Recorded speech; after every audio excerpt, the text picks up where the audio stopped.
Hi, my name is Phoenix, and I'm joined with my fellow analyst Troy. We're with the Mobile Cybersecurity Response Team, and today we'll be discussing protecting the Abyssal Pearl. So earlier this week, we confirmed that there was a compromise of the Abyssal Pearl's operational systems. We are currently aware that there was a full system blackout, including critical control and reporting systems.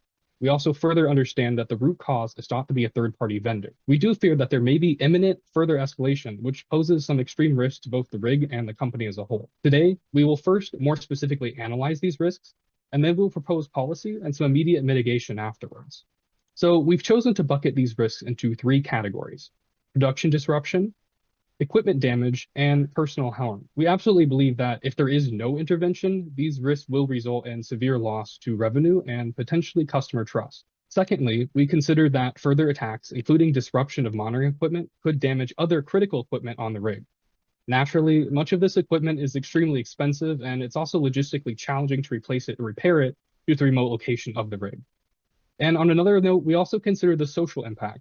Public disclosure of significant damage to equipment could fuel some sort of rampant speculation, and this could really harm the reputation of Obsidian Rift. We also consider production disruption.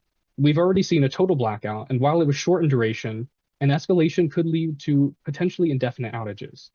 A series of prolonged outages may cause a shortage in oil that threatens supplies across the Western seaboard. And it's maybe not even an exaggeration to consider that as a national security risk. Finally, equipment damage and disruptions also pose a severe risk to personnel that are on board the Abyssal Pearl. So-called safety instrumented systems, these include fire suppression and emergency shutoff systems. And in many cases, these are the last line of defense for workers and protects them from dangerous situations.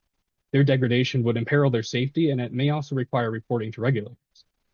And on another note, prolonged cyber attack could also fatigue workers and expose them to injuries that we might not otherwise expect.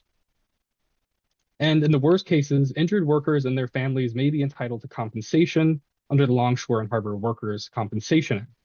And again, on a social note, if these injuries were to be known publicly, it would almost certainly invite shareholder challenge, blowback from the public, and potentially more regulatory scrutiny. Now, I'll turn it over to my associate Troy to discuss our mitigation strategies, including some critical steps we can take right now to begin remediation. Thanks, Phoenix. First, we need to ensure the stability and integrity of our industrial control systems. For future installations of new technology, we need a strong vendor vetting process with on-land testing for equipment to prevent potentially malicious hardware from being brought aboard the Abyssal Pearl. Developing and defining a baseline for normal network activity as well is key for detecting future anomalies before they have a chance to create disruptions. Constant network monitoring with free and open source tools such as Zeek, Suricata, or ICS Spectre for operational systems will give us omniscience over attacks before they can occur. Next, we need to look at mitigating personnel risk. Protecting our employees is key to a successful operation. We should roll out some sort of authentication and authorization plan to validate that only certified and authorized technicians operate on our hardware. Separating safety systems from drilling technology as well can ensure that in event of a disruption, we will still have proper protections in place for our most valuable assets, our staff.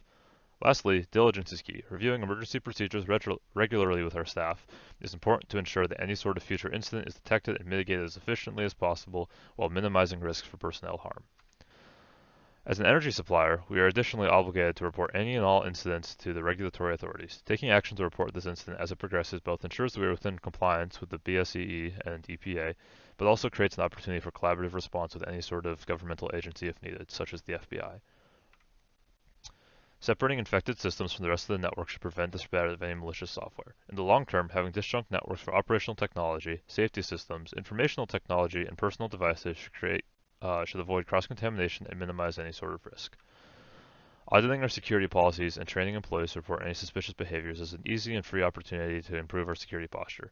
Documenting this incident as it progresses and conducting retrospective analyses should allow us to improve our processes for any sort of future threats.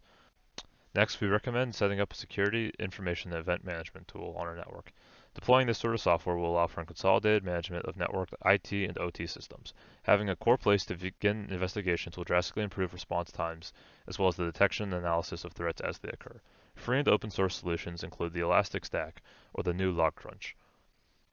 To summarize, here are our key takeaways from this meetings. We need to review and implement new security policies and measures with our staff, review and update standard operating procedures with vendors and third parties, and deploy monitoring software and tools to aid in the investigation and eradication of threats. Clearance of these solutions will prevent further damages without introducing any additional overhead costs and is already covered in our labor budget. In conclusion, swift action now will prevent costly damages later. Thank you for taking the time to review our proposals for risk mitigation and incident response. Additionally, we'd like to thank our team members, Alexa, Emily, Leo, and Izzy for their contributions to this presentation. Thank you for your time.